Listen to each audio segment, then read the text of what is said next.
तो नमस्ते। हम रामचरितमानस के बालकांड की आगे की कथा सुन रहे हैं। जो न चलब हम कहे तुम्हारे, हो नास नहीं सोच हमारे। एक ही डर डरपत मन मोरा, प्रभु महिदेव श्राप अति घोरा। अर्थात यदि मैं आपकी कथा के अनुसार नहीं चलूंगा तो मेरा नाश हो जाएगा। मुझे इसकी चिंता नहीं है। मेरा मन तो हे प्रभु केवल एक ही डर से डर रहा है कि ब्राह्मणों का श्राप अति भयानक होता है। दोहा, होई विप्र बस कवन विधि, कहो कृपा करी सो। तुम है तजी दीन दयाल, निज हितु न देखो को। अर्थात ब्राह्मण किस प्रकार से वश हो सकते हैं, कृपा करके वह भी बताइए। दीन दयालु, आपको छोड़कर और किसी को मैं अपना हितु नहीं देखता। सुनो नृप विविध जतन जग माही, कष्ट साध्य पुनि होई कि नाही। अहि एक अति सुगम उपाय, तहा परंतु एक कठिनाई। अर्थात तपस्वी ने कहा, हे राजन सुनो, संसार में उपाय तो बहुत है पर वह कष्ट साध्य हैं, बड़ी कठिनता से बनने में आते हैं और इस पर भी सिद्धि हो या न हो उसकी सफलता निश्चित नहीं है। हाँ, एक उपाय बहुत सहज है परंतु उसमें भी कठिनता है। मम आधीन जुगुती नप सोई, मोर जाप तब नगर न होई। आजू लगे अरु जब ते भयु, काहो के गृह ग्राम न गयु। अर्थात हे राजन, वह युक्ति तो मेरे हाथ में है पर मेरा जाना तुम्हारे नगर में हो नहीं सकता। जब से पैदा हुआ हूँ तब से आज तक मैं किसी के घर अथवा गांव नहीं गया। जऊ न जाऊ तव होई अकाजू, बना आई असमंजस आजू। सुनी महिष बोली मृदुबानी, नाथ निगम अति असी नीति बखानी। अर्थात यदि नहीं जाता हूँ तो तुम्हारा काम बिगड़ता है। आज ये बड़ा असमंजस आ पड़ा है। यह सुनकर राजा कोमल वाणी से बोला, हे नाथ, वेदों में ऐसी नीति कही गई है कि बड़े स्नेह लघुहन पर करही, गिरी निज श्रेणी सदा त्रन धरही। जल्दी अगात मोली बह फेनु, संतत धरनी धरत सिर रेनु।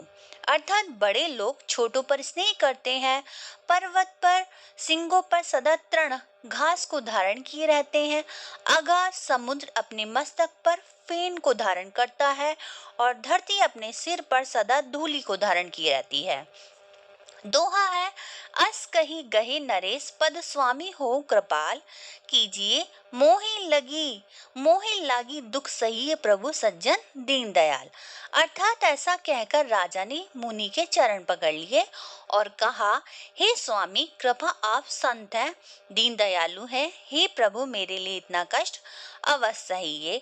जाने नृप ही आपन आधीना, बोला तापस कपट प्रवीणा।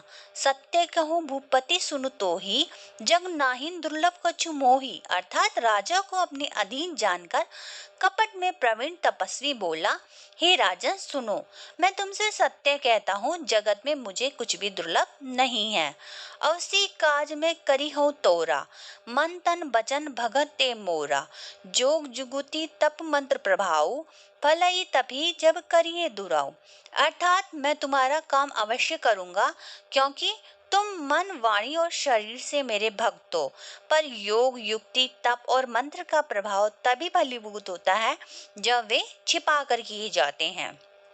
जो नरेश में करो रसोई, तुम है परुसो मोहि जान न कोई। अंसो जोई जोई भोजन करई, सोई सोई तप आयसु अनुसरई।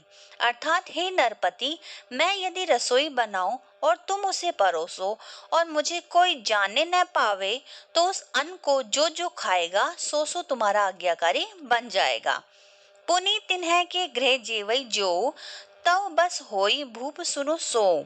जाई उपाय रचहु नृप एहु, संबंध भरी संकल्प करेहु। अर्थात उन भोजन करने वालों के घर में भी जो कोई भोजन करेगा, हे राजन सुनो, वह भी तुम्हारे अधीन हो जाएगा। हे राजन, जाकर यही उपाय करो और वर्ष भर भोजन कराने का संकल्प कर लेना।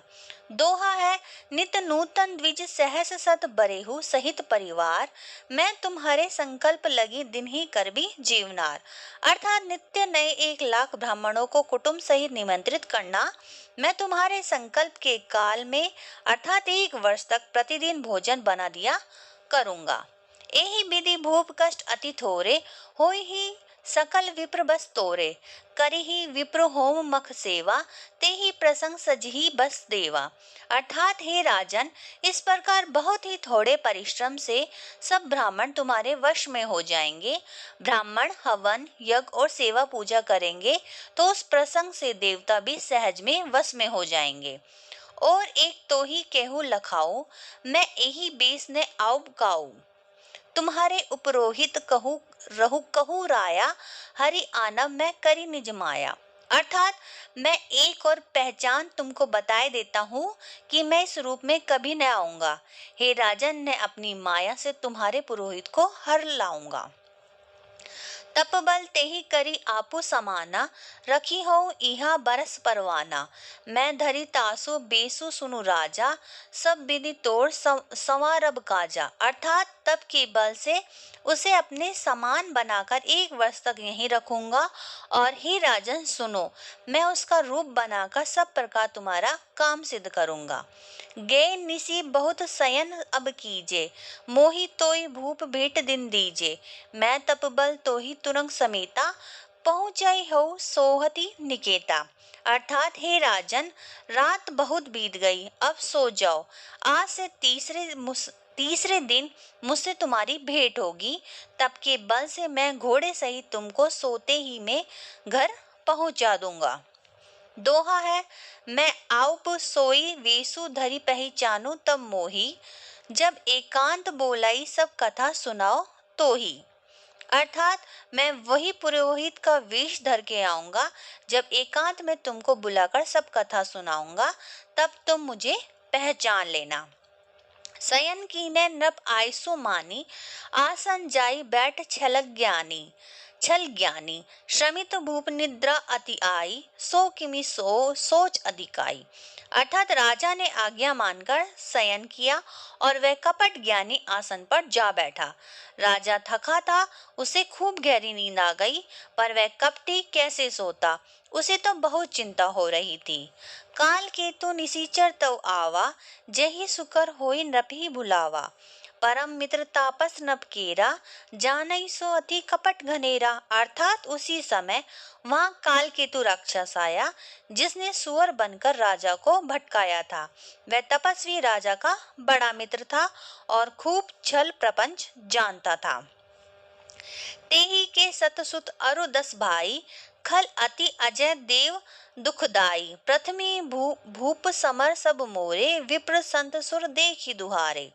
अर्थात उसके 100 पुत्र और 10 भाई थे, जो बड़े ही दुष्ट, किसी से न जीते जाने वाले और देवताओं को दुख देने वाले थे। ब्राह्मणों, संतों और देवताओं को दुखी देखकर राजा ने उन सबको पहले ही युद्ध में मार डाला था।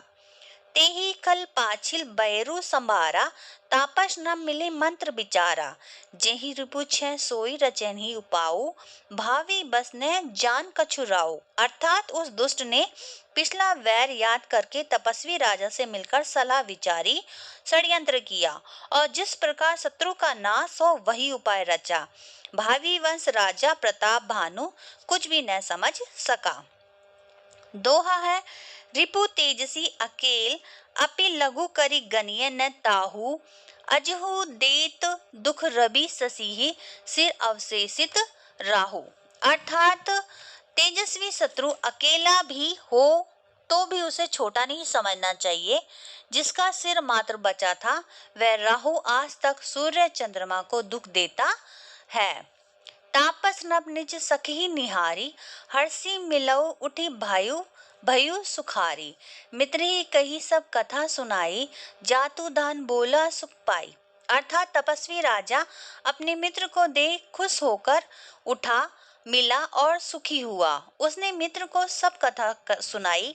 तब राक्षस आनंदित होकर बोला, अब सादेव रिपु सुनहु नरेसा, जो तुम्हें किन्ने मोर उपदेसा। परिहरि सोच रहु तुम सोई, बिनु औषध बिहादी विधि खोई। अर्थात हे राजन सुनो, जब तुमने मेरे कहने के अनुसार इतना काम कर लिया तो अब मैंने शत्रु को काबू में कर ही लिया। समझो, तुम अब चिंता त्याग दो। विधाता ने बिना ही दवा के रोग दूर कर दिया। कुल समेत रिपु मूल बहाई, चौथे दिन मिलप में आई। तापस नभी बहुत परितोषी, चला महाकपटी अतिरोसी। अर्थात कुल सहित शत्रु को जड़ मूल से उखाड़ बहाकर आज से चौथे दिन मैं तुमसे आ मिलूंगा। इस प्रकार तपस्वी राजा को खूब दिलासा देकर वह महामायावी और अत्यंत क्रोधी राक्षस चला। अब आगे की कथा अगली वीडियो में। धन्यवाद।